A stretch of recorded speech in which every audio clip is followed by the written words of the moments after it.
Are you serious? You want me to add those numbers all up? All right, here we go. S means series. So here we go. We're going to add up the first 9 numbers. Well, the formula we're going to use is right off our formula sheet here. Actually, there are 2 of them we can use, this one or this one here. Since our rate is smaller, I like to use this one here. When our rate is getting smaller and smaller, and when our series is getting smaller and smaller and smaller, I like to use this one here, but you can use either one. All right, so here we go. We're going to write down for A, we're going to write down the sum of 9 terms is U1, which is the first term. Again, we're using this formula here off your formula sheet. It's the first term divided by, first term times 1 minus r to the n divided by 1 minus r. So we do a big old fraction bar here. First term, easily enough, is 1. Not always going to be that easy. 1 minus the rate. What's the rate? Well, we have to do a little calculation here. Remember, the rate is any number divided by the previous. So easy to go 1/2 divided by 1. That's going to be 1/2. We're multiplying by 1/2 over and over again. And you can see that easily enough here. 1/2 times 1/2 again would be 1/4. Multiply that by 1/2 and you get 1/8, etc.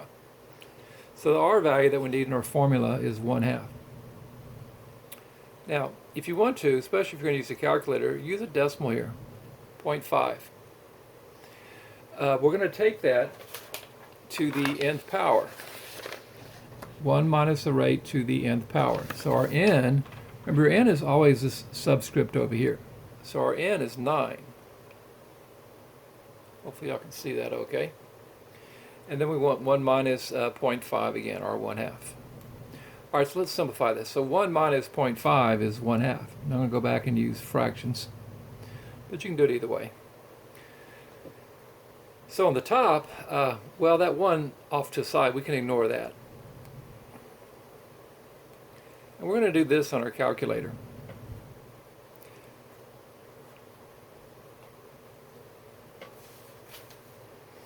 All right, remember, if you are going to divide by a fraction, one reason I wanted to show you this, because if you do divide by a fraction, make sure you have that in parentheses. If you had 0.5 there, it wouldn't matter, but there'll be some times where you'll have a fraction there. So let's see what we have. We're going to have 1 minus 0.5. Our n value is 9. Remember, on this one, it's not an n minus 1. It's just whatever that n is goes up there. Hit enter and divide by 0.5. Divide by 1/2. So it's about 1.996, but it's a very ugly looking number. I'm going to put a little squiggle here to mean that it's approximately 1.996. All right, which is very close to 2. Now, I'm kind of jumping the gun a little bit, but tomorrow's lesson is going to be about infinite series. So what if you keep on adding these numbers forever and ever and ever? Seems impossible, doesn't it? But actually, it's not impossible. To add these numbers forever and ever and ever, you can kind of use a revised version of this. If your R value is small, smaller than 1, and you keep multiplying over and over and over and over again by a smaller number, multiply by 1/2, and then you get 1/4, then 1/8, etc. This is going to eventually zero out. And so when you have an infinite series, I'll give you the formula here. It's also given in the IB video that you'll see in a little bit. It's really just going to be this. It's going to be the first term divided by 1 minus r. That is a formula for an infinite series. You kind of needed to know that. It's really just an adjustment to what we have already.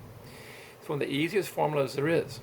You would think that adding an infinite number of terms, where the pattern goes on forever and ever and ever, would be impossible.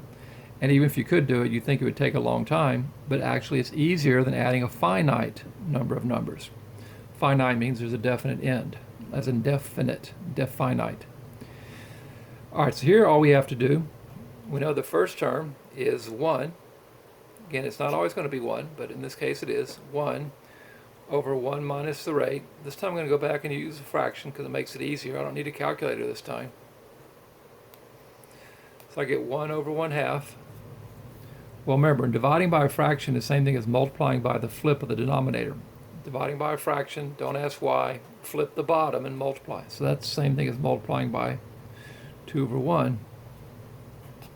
Now, notice this answer is basically this answer rounded up. What happens is, on this series, the numbers shrink. You get 1/16, 1/32, 1/64. They shrink so that they almost become negligible. They become so small that they don't even matter.